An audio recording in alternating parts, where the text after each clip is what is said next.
বাংলাদেশের বর্তমান প্রধানমন্ত্রী তারেক জিয়া ভারত সফরে যেতে রাজি হয়েছে। এটা কেন বলছি, তার একটা কারণ আছে। সেটা হচ্ছে গত একদিন আগে তারেক জিয়ার পররাষ্ট্র উপদেষ্টা হুমায়ুন কবির তিনি সংবাদ মাধ্যমকে একটি সাক্ষাৎকার দেন। সেখানে তিনি সিস্টেমেটিকভাবে বোঝানোর চেষ্টা করেছে, ভারত যদি বিএনপির স্বার্থের কথা চিন্তা করে বৈঠক করে তাহলে অবশ্যই তারেক জিয়া ভারত সফরে যেতে প্রস্তুত। কিন্তু ভারত সরকার যদি শেখ হাসিনার বিষয়কে কেন্দ্র করে বিএনপির সাথে সম্পর্ক ভালো করার চেষ্টা করে এবং তারেক জিয়াকে ভারত সফরে নিয়ে গিয়ে শেখ হাসিনার বিষয় নিয়ে প্রেশার ক্রিয়েট করে, তাহলে তারেক জিয়া ভারত সফরে যাবে না। তার কথার মূল কারণগুলো এবং সারমর্ম এইগুলোই, আর বাকি কথা বিশ্লেষণ করার দরকার নেই। কিন্তু এটা সত্য, যা বলুক না কেন পররাষ্ট্র উপদেষ্টা হুমায়ুন কবির শেষ পর্যন্ত ভারতের চাপে বাধ্য হয়ে তারেক জিয়া ভারত সফরে যাবে এবং ভারত যে বিষয় নিয়ে আলোচনা করতে চাইবে সেই বিষয় নিয়ে আলোচনা করতে বাধ্য হবে তারেক জিয়া। এখন জাস্ট নিজেদের ইমেজ রক্ষা করার কারণে এই সকল বক্তব্য দিচ্ছে পররাষ্ট্র উপদেষ্টা হুমায়ুন কবির। কারণ এগুলো যদি এখন না বলে তাহলে পরবর্তীতে বলতে পারবে না যে আমরা ভারত সফরে যাওয়ার জন্য আমাদের প্রধানমন্ত্রী তারেক জিয়া রাজি ছিলেন না, কিন্তু আমরা বাংলাদেশের জনগণের কথা চিন্তা করে ভারতের সাথে সুসম্পর্ক করার চেষ্টা করেছি এবং সেই কারণে শেখ হাসিনার বিষয়গুলো আমরা অনেক কিছুতে ছাড় দিয়েছি একমাত্র বাংলাদেশের মানুষের কথা চিন্তা করে। সেই কারণেই পররাষ্ট্র উপদেষ্টা হুমায়ুন কবির এই বক্তব্যগুলো সংবাদ মাধ্যমকে দিয়েছে গত একদিন আগে। তাই আপনাদের মনে যে প্রশ্ন ছিল যে তারেক জিয়া আদৌ কি ভারত সফরে যাবে, সেটা মোটামুটি ক্লিয়ার হয়ে গিয়েছে। বাধ্য হয়েই ভারতের চাপে পড়েই ভারত সফরে যাচ্ছে তারেক জিয়া এবং ভারত সফর থেকে আসার পরে আপনারা বুঝতে পারবেন তারেক জিয়ার অ্যাক্টিভিটি দেখে, বিএনপির অ্যাক্টিভিটি দেখে ভারতের প্রধানমন্ত্রী নরেন্দ্র মোদীর সাথে কি বিষয়ে তারেক জিয়ার আলোচনা হয়েছে এবং ভারত কি কূটনীতিক বার্তা তারেক জিয়াকে বলেছে এবং তারেক জিয়া কোন কোন বিষয়ে নেগোসিয়েশন করে বাংলাদেশে এসেছে। কিন্তু আপনাদেরকে আমি এটা একদম ক্লিয়ারলি বলতে পারছি যে তারেক জিয়া যদি ভারত সফরে যায়, নরেন্দ্র মোদীর সাথে বৈঠক বসে, নরেন্দ্র মোদী কিছু অফার দিবেন তারেক জিয়াকে। সেই সকল অফার যদি লুফে নেয় তাহলে বাংলাদেশের বিদ্যুৎ সংকটও চলে যাবে, গ্যাস সংকটও চলে যাবে এবং আরো বিভিন্ন ধরনের যে সমস্যাগুলো আছে সকল সমস্যা তারেক জিয়া সমাধান করতে পারবে ভারতের সাহায্য সহযোগিতা নিয়ে। কিন্তু নরেন্দ্র মোদী যে সকল অফার দিবেন সে সকল অফার যদি তারেক জিয়া অ্যাকসেপ্ট না করেন তাহলে কিন্তু বাংলাদেশের পরিস্থিতি আরো ভয়াবহ দিকে যাবে এবং গ্যাস সংকট আরো বাড়তে থাকবে, গ্যাসের দামও বাড়তে থাকবে, বিদ্যুৎ সংকট আরো দ্বিগুণ হারে বাড়তে থাকবে এবং বাংলাদেশের জনগণ এই বর্তমান বিএনপি সরকারের ঘাড়ের উপর বসে চেপে ধরবে, যে কোনো মুহূর্তে গণবিস্ফোরণ ঘটবে এমন পরিস্থিতি বাংলাদেশে তৈরি হবে। কারণ ভারতের কথা তখন ক্লিয়ার থাকবে তারেক জিয়াকে যে আমাদের কথাগুলো, আমাদের অফারগুলো মেনে নেন, তাহলে আমরা বাংলাদেশের বিভিন্ন বিষয় নিয়ে সাহায্য সহযোগিতা করবো আপনাদের সরকারকে। যদি আমাদের কথাগুলো না মেনে নেন তাহলে আমরা আরো বেশি অসহযোগিতা করব এবং আপনাদের রেজিম যাতে টিকতে না পারে সেই বিষয় নিয়ে আমরা আরো অ্যাক্টিভলি কাজ করব। এই বার্তাগুলো 100% দিয়ে দিবে তারেক জিয়াকে। সো তারেক জিয়া কোন অফারগুলো অ্যাকসেপ্ট করবে আর কোনগুলো বয়কট করবে একান্তই সেটা তারেক জিয়ার ব্যক্তিগত ব্যাপার। কিন্তু আমি বলবো তারেক জিয়া যদি ভারতের সাথে সম্পর্ক ভালো করতে চাই তাহলে ভারতের সাথে সবগুলো বিষয় নেগোসিয়েশন করা প্রয়োজন এবং বাংলাদেশকে আরো সুন্দরভাবে গড়ে তোলা প্রয়োজন। তা না হলে বাংলাদেশের জনগণ যদি একবার তারেক জিয়া সরকারের উপর খেপে যায়, তারেক জিয়া যতই ভালো কাজ করুক আর বাংলাদেশের জনগণকে কন্ট্রোল করতে পারবে না। আওয়ামী লীগের নেতা কর্মীরা তখন বাংলাদেশের জনগণকে সাথে নিয়ে রাজপথে নেমে আন্দোলন সংগ্রামের মাধ্যমে এই বর্তমান বিএনপি সরকারকে ফেলে দিবে খুব ইজিলি। সাথে ভারত তো থাকবে। তাই তারেক জিয়াকেই সিদ্ধান্ত নিতে হবে খুব ঠান্ডা মাথায় যে ভারত যে সকল অফারগুলো আমাকে দিবে এবং যে বিষয়ে ভারতের সাথে আমাদের নেগোসিয়েশন করতে হবে, সকল কিছু ভেবেচিন্তে আমরা নেগোসিয়েশন করব বাংলাদেশের জনগণের কথা চিন্তা করে এবং বিএনপির কথা চিন্তা করে। সো মনীষীর একটা কথা বলে না, ভাবিও করিও কাজ, করিও ভাবিও না। তাই ভারত সফরে যাওয়ার আগে ভালোভাবে ভেবে চিন্তে ভারত সফরে যেতে হবে এবং ভারত সফরে যদি চলে যাওয়ার পর নরেন্দ্র মোদী যে সকল শর্তগুলো দিবে, যে সকল অফারগুলো দিবে, সে সকল অফারগুলো ভেবে চিন্তে অ্যাকসেপ্ট করবেন নাকি ডিনাই করবেন সেটাও ভেবে চিন্তেই করতে হবে। ভেবে চিন্তে না করে যদি হুটহাট করে ইগো প্রবলেম দেখিয়ে আমি অনেক বিষয় ডিনাই করে দিই, পরে কিন্তু মা দিলে আর বাপ হবে না, এমন পরিস্থিতি বাংলাদেশে তৈরি হতে পারে। নিজেদের সরকারও পড়ে যাবে, বাংলাদেশের জনগণ ছিঁড়ে ফেলবে যখন পতন হবে বিএনপি সরকারের। আওয়ামী লীগের 5 আগস্ট যে ভয়াবহ পতন হয়েছে তার থেকে 10 গুণ ভয়াবহ পরিস্থিতি বিএনপি নেতা কর্মীদের সাথে হলেও হয়ে যেতে পারে তখন।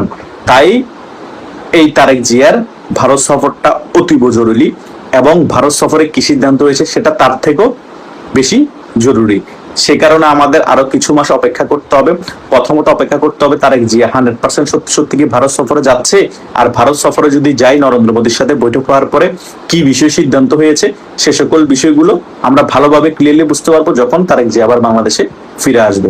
সে কারণে আপনাদের মনে সকল প্রশ্ন এখনো জিয়ে থাকবে, আরো কনফিউশন যা আছে সেটাও থাকবে, সেগুলোর উত্তর আমরা এখন দিতে পারবো না এবং খোলামেলা আলোচনা আপনাদের কাছে করে ক্লিয়ার করতে পারবো না।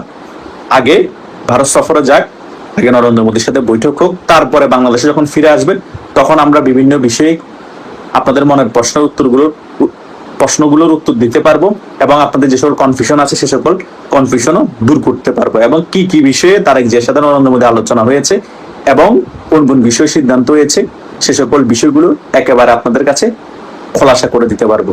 তাই আপনাদের আরো কিছু সময় ধৈর্য ধরতে হবে, ধৈর্য ধরেই কিন্তু আপনাদের আরো কিছু সময় অপেক্ষা করতে হবে। আপনাদের অপেক্ষার অবসান তারেক জিয়া ভারত সফর থেকে আসলে হয়ে যাবে। আশা করছি আমার এই ভিডিওটা যারা প্রথম থেকে শেষ পর্যন্ত দেখেছেন তারা মোটামুটি আমি যে সকল বিষয়গুলো বোঝানোর চেষ্টা করেছি তারা মোটামুটি ক্লিয়ারলি বুঝতে পেরেছেন। তবুও যদি কোনো বিষয় আপনাদের এখনো কনফিউশন থেকে থাকে, আমার এই ভিডিওর কমেন্ট বক্স আছে, সেখানে আপনারা কমেন্ট করতে পারেন, সেখানেও আমি আপনাদেরকে ক্লিয়ারলি উত্তর দিয়ে যে কোনো বিষয় বোঝানোর চেষ্টা করব। এবং যাদের সাথে আমার হোয়াটসঅ্যাপ এবং মেসেঞ্জারে যোগাযোগ আছে তারা সেখানেও আমার সাথে যোগাযোগ করতে পারেন, সেখানেও আমি আপনাদের সাথে ক্লিয়ারলি আলোচনা করে সকল কিছু বোঝানোর চেষ্টা করব। ধন্যবাদ সকলকে। নাটকের পর নাটক, নাটকের পর নাটক, নাটক দেখতে দেখতে বাংলাদেশের মানুষ বিরক্ত। পরশু সরকারের পক্ষ থেকে জানানো হলো তারেক রহমান 23 আগস্ট ভারত সফরে যাচ্ছেন, কিন্তু গতকাল পররাষ্ট্র মন্ত্রণালয়ের পক্ষ থেকে আবারও জানানো হয়েছে তিনি ভারত সফরে যাচ্ছেন না। কিন্তু কেন? অনেকেই বলতেছেন এখানে মক্কা প্যাক্ট একটা বিষয় আছে, অর্থাৎ পাকিস্তান, তুরস্ক, সৌদি আরব মিলে যে একটা জোট হয়েছে সেই জোটে বাংলাদেশ অংশ নিচ্ছে, এটা নিয়ে ভারতবর্ষ ক্ষিপ্ত এবং ভারতে গেলে এটা নিয়ে তাকে প্রশ্নবিদ্ধ করা হতে পারে, সুতরাং তিনি ভারতে যাচ্ছেন না, প্রশ্নের সম্মুখীন হতে চাচ্ছেন না। কিন্তু সত্যি কথা কি এটা? আসল ঘটনা এটা? আমার মনে হয় ভারত সফরে না যাওয়ার একটা মাত্র কারণ ভারত বিরোধিতা, আর এইটা বিএনপির রাজনৈতিক পুঁজি। এই পুঁজি দিয়ে বিএনপি বছরের পর বছর রাজনীতি করছে, অস্বীকার করতে পারবে না কেউ। বিএনপির রাজনৈতিক পুঁজি ছিল ভারত বিরোধিতা। বিগত সময়ে বিএনপি ভারতকে নিয়ে বাংলাদেশের মানুষকে ভয় দেখিয়েছে, নানা ধরনের অভিযোগ তুলেছে, ভারত বিরোধী আবেগ তৈরি করেছে। তারেক রহমান এখন যদি দিল্লি যায়, গিয়ে ভারতের প্রধানমন্ত্রীর সাথে বৈঠক করে, ছবি তুলে আলোচনা করে, সেক্ষেত্রে তাদের যে পুরনো রাজনৈতিক বয়ান সেটা কোথায় দাঁড়াবে? যে দল এতদিন ভারতকে নিয়ে বাংলাদেশের মানুষকে উত্তেজিত করছে, যে দলের শীর্ষ নেতা লন্ডনে বৈশা ভারতের সমালোচনা করছে, সেই দলের নেতা যদি ভারতে যায় তখন স্বাভাবিকভাবে প্রশ্ন উঠবে, তাইলে এত দিনের ভারত বিরোধী রাজনীতির হইল কি? কেন ভারত গেলেন? এই কারণেই ভারত সফরটা তারেকের জন্য রাজনৈতিক ভাবে একটা ঝুঁকি, আর এই ঝুঁকি তারেকা নিতে পারতেছে না, নেবে না। আর এ কারণেই বিএনপি জামাত উভয় সম্মিলিত ভাবে মক্কা প্যাক্টের গল্প সামনে আনতেছে, অর্থাৎ ওই যে মুসলিম নেটোর কথা হচ্ছে না, সৌদি আরব, তুরস্ক, পাকিস্তান, কেউ বলতেছে নতুন সামরিক বলয়, কেউ বলতেছে পাকিস্তান, তুরস্ক, সৌদি আরব একত্রিত হয়ে একটা জোট বানিয়েছে, সেই জোটে বাংলাদেশ যুক্ত হলে ভারতের নিরাপত্তা বদলে যাবে। কিন্তু ঠান্ডা মাথায় একবার চিন্তা করেন তো, মক্কা ফক্কা জোট, মুসলিম নেটো, এইসব নিয়ে উত্তেজিত হওয়ার মতো কি আছে? সত্যি কথা বলতে ভারত এইগুলারে গুনে না, এটাই সত্য। চীন এইসব গুনে, চীনের এত সময় আছে এইসব ভাবার? নাই। আন্তর্জাতিক রাজনীতি ফেসবুকের পোস্ট কিংবা কমেন্ট দেয়া চলে না, ইউটিউবের ভিডিও দেওয়া আন্তর্জাতিক রাজনীতি চলে না। বড় বড় লেকচার দিলে কোনো দেশ সামরিক শক্তিতে বড় হয়ে যায় না। একটা সামরিক জোট কার্যকর করতে হলে শুধুমাত্র কাগজের চুক্তি করলেই হয়ে যায় এমনটা ভাবার কোনো কারণ নাই। এর জন্য প্রয়োজন সামরিক সক্ষমতা, অর্থনৈতিক শক্তি, পারস্পরিক আস্থা, কমন শত্রু এবং সবচেয়ে বড় কথা প্রয়োজনে একে অপরের জন্য যুদ্ধ করার মতো সক্ষমতা এবং রাজনৈতিক সদিচ্ছা। কিন্তু মক্কা প্যাক্টে এই জিনিসগুলোর কয়টা আছে বলেন তো? সৌদি আরবের স্বার্থ একরকম, পাকিস্তানের স্বার্থ সম্পূর্ণ আরেক রকম, তুর্কির স্বার্থ আবার সম্পূর্ণ অন্যদিকে। একজনের সাথে আরেকজনের স্বার্থের মধ্যে কোনো মিল নাই। সৌদি আরব নিরাপত্তা চায়, বিশেষ করে ইরানকে নিয়ে তারা মারাত্মক ভয় পাচ্ছে। পাকিস্তান চায় অর্থনৈতিক সুবিধা, সামরিক সুবিধা এবং সৌদি আরবের কাছ থেকে রাজনৈতিক সমর্থন। তুরস্ক চায় অর্থনৈতিক সুবিধা, অস্ত্র বিক্রির বাজার এবং মধ্যপ্রাচ্যে নিজেদের প্রভাব একটু বৃদ্ধি করতে চায়। তিন দেশের স্বার্থ তিন রকম। যদি তিন দেশের স্বার্থ তিন রকম হয়, তাইলে কোন জায়গায় তারা এক বলেন তো? মক্কা প্যাক্টের কমন শত্রুকে ইরান। পাকিস্তান ইরানের বিরুদ্ধে যুদ্ধ করবে? তুরস্ক ইরানের বিরুদ্ধে যুদ্ধ করবে? করবে না। যে দেশ সৌদি আরবের সবচেয়ে বড় শত্রু, সে দেশ কি পাকিস্তানের বড় শত্রু? কখনোই না। আর এইখানেই এই মক্কা জোটের সীমাবদ্ধতা। একটা বিষয় দেখেন, চুক্তিতে আছে এক সদস্যের উপর হামলা হলে অন্য সদস্যরা সেটাকে নিজেদের উপর হামলা হিসেবে দেখবে। শুনতে খুব চটকদার, রসালো, কিন্তু বাস্তব যুদ্ধের সময় কি এটা খাটবে, টিকবে? একটা দেশ আক্রান্ত হলো, তখন অন্য দেশ সত্যি তার সৈন্য সে দেশে পাঠাবে যুদ্ধ করার জন্য? নিজের মানুষকে মরতে দেয়? নিজের অর্থনীতিকেও ধ্বংসের মুখে ফেলে দেয়? নিজের দেশের জনগণকে বলবে আমরা অন্যের জন্য যুদ্ধ করতে যাচ্ছি? এটা কেউ মানবে? কাগজের চুক্তি আর যুদ্ধের মাঠে বাস্তবায়ন এক জিনিস না, এটা বাংলাদেশের বাঙ্গুরা বোঝে না। আন্তর্জাতিক রাজনীতিতে এই পার্থক্য না বুঝলে অনেক কিছুই আড়ালে থেকে যায়। আর এই জায়গায় পাকিস্তানের ইতিহাস আমাদেরকে দেখতে হবে। আপনারা নিশ্চয়ই জানেন পাকিস্তান এবং সৌদি আরবের সাথে একটা বহু বছরের সামরিক সম্পর্কের জায়গা আছে এবং সৌদি আরব পাকিস্তানকে বিভিন্ন সময় অর্থনৈতিকভাবে সহায়তা করেছে। কিন্তু তার মানে এই না সৌদি আরবের প্রত্যেকটা শত্রুর বিরুদ্ধে গিয়ে পাকিস্তান যুদ্ধ করবে। কই, ইরান তো সৌদি আরবে হামলা করতেছে, পাকিস্তান কি ইরানের বিরুদ্ধে যুদ্ধ করছে? যুদ্ধ ঘোষণা করছে? একটা মিসাইল মারছে? মারে নাই। বাস্তবে প্রত্যেকটা রাষ্ট্র নিজের স্বার্থ দেখে। বন্ধুত্বের ভাষা এক জিনিস আর রাষ্ট্রীয় স্বার্থ সম্পূর্ণ আলাদা জিনিস। তাই বাংলাদেশের মৌলবাদীদের একটা বিষয় পরিষ্কার বুঝতে হবে, কোন সামরিক জোটে ঢুইকা গেলেই বাংলাদেশ শক্তিশালী হয়ে যাবে এইটা ভাবার কোনো কারণ নাই। এটা চিন্তা করা বোকামি। এইসবে যুক্ত হলে উল্টা ঝুঁকি তৈরি হবে। বাংলাদেশের সবচেয়ে গুরুত্বপূর্ণ বাস্তবতা হলো বাংলাদেশের ভৌগোলিক অবস্থান। বাংলাদেশের ভৌগোলিক অবস্থান কোথায়? বাংলাদেশের ভৌগোলিক অবস্থান ভারতের পেটে। বাংলাদেশের তিন দিক দিয়ে ভারত, বঙ্গোপসাগরের দিকেও ভারতের কৌশলগত উপস্থিতি আছে। বাংলাদেশের বাণিজ্য, যোগাযোগ, সীমান্ত, নদী, বিদ্যুৎ, জ্বালানি প্রত্যেকটা জায়গায় ভারতের সাথে সম্পর্ক আছে। এই বাস্তবতা আপনি কোনো চুক্তি দিয়ে মুছে ফেলতে পারবেন? বাংলাদেশ চাইলে পাকিস্তানের সাথে সম্পর্ক ভালো করতে পারে, হ্যাঁ পারে, করতেছে, করেছে। তুরস্কের সাথে সম্পর্ক বাড়াতে পারে, হ্যাঁ করেছে। সৌদি আরবের সাথে সম্পর্ক গভীর করতে পারে, হ্যাঁ করুক। চীনের সাথে সম্পর্ক রাখতে পারে, রাখুক। যুক্তরাষ্ট্রের সাথেও সম্পর্ক রাখতে পারে, রাখুক। এগুলা বাংলাদেশের অধিকার, আমি মেনে নিচ্ছি। কিন্তু সমস্যা তখনই হবে যখন বাংলাদেশ একটা পক্ষের সামরিক বলের অংশ হবে এবং সেই অংশ হয়ে অন্য পক্ষের বিরুদ্ধে অবস্থান নেওয়া শুরু করবে।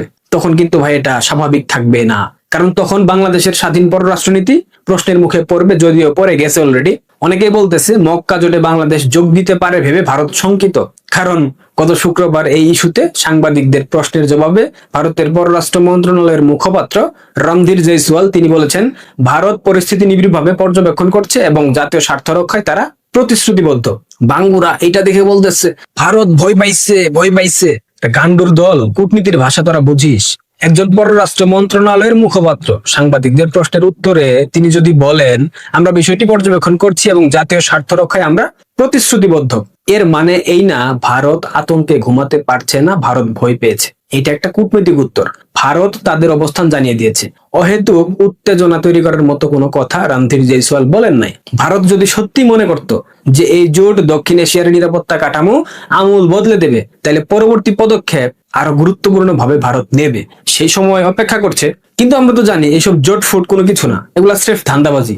শুধু একটা প্রেস কনফারেন্সের বক্তব্য দিয়ে যদি মাপা যাইতো ভারতের কূটনীতি, তাইলে ভাই আর কিছু বলার নাই। সুতরাং মক্কা প্যাক্টকে ভারতের ঘুম হারাম করে দেওয়া কোনো মহাজোট হিসেবে দেখানো হলো রাজনৈতিক প্রচারণা, এর বাইরে কোনো কিছু না। আর বাংলাদেশ যদি এখানে যোগ দেয়, তার মানে এই না যে ভারত ভয় পাইছে। ভারত হয়তো নিজেদের কৌশল ঠিক করবে, এটা স্বাভাবিক, করতে পারে তারা, কারণ ভারত জানে বাংলাদেশের ভৌগোলিক বাস্তবতা কি। ভারত এটাও জানে পাকিস্তান কিংবা তুরস্ক হাজার হাজার মাইল দূর থেকে বাংলাদেশকে নিরাপদ রাখতে পারবে না, বাংলাদেশের নিরাপত্তা নিশ্চিত করতে পারবে না, সমাধান করতে পারবে না। বাংলাদেশের সীমান্ত কোথায়? ভারতের সাথে। বাংলাদেশের বড় বাণিজ্যিক বাস্তবতা কোথায়? ভারতের সাথে। বাংলাদেশের নদীর পানি কোত্থেকে আসে? ভারত থেকে। বাংলাদেশের স্থল যোগাযোগের সবচেয়ে বড় অঞ্চল কার সাথে যুক্ত? ভারতের সাথে। তাই পাকিস্তানকে বন্ধু বানালেই ভারত অদৃশ্য হয়ে যাবে, এটা ভাবার কোনো কারণ নাই। তুরস্কের সাথে সামরিক চুক্তি করলে ভারতের সঙ্গে সীমান্ত উঠে যাবে, এইটাও ভাবার কোনো কারণ নাই, এটা বাস্তবতার সাথে মিলে না। সৌদি আরবের সাথে জোট করলে বাংলাদেশের ভূগোল বদলে যাবে না, এটাই বাস্তবতা। বাংলাদেশের মানুষকে বিএনপি জামাত বারবার বোঝানোর চেষ্টা করছে ভারতের বিরুদ্ধে একটা শক্তিশালী মুসলিম বলয় তৈরি হয়েছে, কিন্তু একটা হিসাব করেন তো, পাকিস্তানের নিজেদের অর্থনৈতিক অবস্থা কি, তুরস্কের অর্থনৈতিক অবস্থা কি, সৌদি আরবের নিরাপত্তা কতটা আশঙ্কাপূর্ণ। প্রতিনিয়ত ইরান হামলা চালাচ্ছে। যে দেশগুলা নিজেদের সমস্যায় সামলাতে হিমশিম খায়, তারা বাংলাদেশের জন্য নতুন করে নিরাপত্তার ছাতা হবে, এই বানোয়াট গল্পটা শুনতে ভালো লাগে, চটকদার, কিন্তু বাস্তবতা এত সহজ না। বিশেষ করে পাকিস্তানের কথা বললে তো একদম পরিষ্কার। পাকিস্তানের অর্থনৈতিক সংকট, ঋণ, বৈদেশিক মুদ্রার চাপ, এই বাস্তবতায় পাকিস্তান বাংলাদেশের নিরাপত্তা নিশ্চিত করবে কি? আর যদি কোনোদিন বাংলাদেশের স্বার্থ আর পাকিস্তানের স্বার্থ এক জায়গায় না থাকে, তখন কি হবে জানেন? পাকিস্তান বাংলাদেশের পাছায় মেরে পালাই যাবে। এটা পাকিস্তানিদের চরিত্র। রাষ্ট্রের নীতি তৈরি হয় বাস্তব সক্ষমতা দিয়ে। তাই বাংলাদেশের সবচেয়ে ভালো পথ হলো ভারসাম্য। ভারতের সাথে সম্পর্ক থাকবে, চীনের সাথে সম্পর্ক থাকবে, কিন্তু চীনের প্রক্সি হওয়া যাবে না। পাকিস্তানের সাথে সম্পর্ক থাকবে, যদিও আমি এটার পক্ষে না, কিন্তু বিএনপির বাপের দেশ পাকিস্তান, তারেকের বাপের দেশ পাকিস্তান, তারেক সম্পর্ক রাখবেই। সম্পর্ক রাখলেও পাকিস্তানের নিরাপত্তা বলয়ের অংশ হওয়া যাবে না। তুরস্কের সাথে সম্পর্ক থাকবে, কিন্তু তুরস্কের ভূরাজনৈতিক প্রকল্পের অংশ হওয়া যাবে না। সৌদি আরবের সাথে সম্পর্ক থাকবে, কিন্তু সৌদি আরবের নিরাপত্তা সমস্যাকে বাংলাদেশের সমস্যা বানানো যাবে না। আমেরিকার সাথে সম্পর্ক থাকবে, কিন্তু আমেরিকার কৌশলগত প্রকল্পের পুতুল হওয়া যাবে না, যদিও এই সরকার আমেরিকার পুতুল সরকার, এটা নিয়ে আর কিছু বলার নাই। এটাকে স্বাধীন পররাষ্ট্রনীতি বলা হয়। সবচেয়ে গুরুত্বপূর্ণ প্রশ্ন হলো, এত নাটক মারাইয়া তারেক ভারত যাচ্ছে না কেন? কারণ বিএনপি এখানে রাজনীতির হিসাবটা বড় করে দেখতেছে। ভারত বিরোধিতা বিএনপির জন্য একটা রাজনৈতিক পুঁজি, বিএনপি তাদের পুঁজি হারাতে চাচ্ছে না। এই পুঁজি দিয়ে দীর্ঘদিন ধরে রাজনীতি করা হয়েছে। ভারতে গেলে রাজনৈতিক পুঁজিতে ধাক্কা লাগবে, সংকটে পড়বে, তখন মানুষ প্রশ্ন করবে, যে ভারতকে এতদিন গালাগালি করলেন, যে ভারতকে নিয়ে এতদিন কথা বললেন, সেই ভারতেই কেন যাচ্ছেন? আর দিল্লিতে গিয়েই যদি ভারতের সাথে সম্পর্ক স্বাভাবিক করার চেষ্টা করতে হয়, তাইলে এতদিনের রাজনৈতিক বক্তব্যের সাথে সেইটার একটা সংঘাত সৃষ্টি হবে। এটা বিএনপি চাচ্ছে না। তাই ভারত সফর না করাটাই বিএনপির জন্য নিরাপদ, তারা এটা ভেবে নিয়েছে। কিন্তু ভারত না গেলে টিকতে পারবে? রাজনীতির জন্য বিভিন্ন কথা বলা যায়, কিন্তু রাষ্ট্র চালাতে গেলে বাস্তবতার মুখোমুখি আপনাকে হতে হবে। ক্ষমতায় থাকতে চাইলে ভারতকে মোকাবিলা করতে হবে, চীনকে মোকাবিলা করতে হবে, ভারতের সামনে জবাবদিহি করতে হবে, চীনের সামনে জবাবদিহি করতে হবে, যুক্তরাষ্ট্রের সামনে জবাবদিহি করতে হবে, মোকাবিলা করতে হবে। সবাইকে খুশি করার সুযোগ থাকবে না। আর তখন শুধুমাত্র ভারত বিরোধিতা দিয়ে রাষ্ট্র পরিচালনা করা যাবে না। রাষ্ট্র চালাতে হয় হিসাব দিয়ে, আবেগ দিয়ে রাষ্ট্র চালানো যায় না, স্লোগান দিয়ে রাষ্ট্র চালানো যায় না, ফেসবুক পোস্ট দিয়ে রাষ্ট্র পরিচালনা করা যায় না। সবচেয়ে বড় কথা হলো, বাংলাদেশকে পশ্চিমাদের প্রক্সি বানানো যাবে না। বাংলাদেশকে ভারতের বিরুদ্ধে কোনো চক্রান্তের অংশ হওয়া যাবে না। পাকিস্তানের প্রক্সি হওয়া যাবে না, বাংলাদেশকে চীনেরও প্রক্সি হওয়া যাবে না, আমেরিকারও প্রক্সি হওয়া যাবে না। বাংলাদেশের পররাষ্ট্রনীতি হবে বাংলাদেশের স্বার্থকে কেন্দ্র করে। বিএনপি এটা বুঝতে পারছে কিনা জানি না। বিএনপি কি তবে পুরনো ভারত বিরোধী রাজনীতির উপর দাঁড়িয়ে থাকবে, নাকি বাস্তব রাষ্ট্রীয় স্বার্থের কথা চিন্তা করে নতুন পররাষ্ট্রনীতি তৈরি করবে, বন্ধুত্বের সম্পর্ক রাখবে প্রতিবেশী রাষ্ট্রের সাথে? কারণ শেষ পর্যন্ত কেউ বাংলাদেশের পাশে রইবে না, কেউ বাংলাদেশের স্বার্থ রক্ষা করবে না। বাংলাদেশের স্বার্থ বাংলাদেশকে রক্ষা করতে হবে।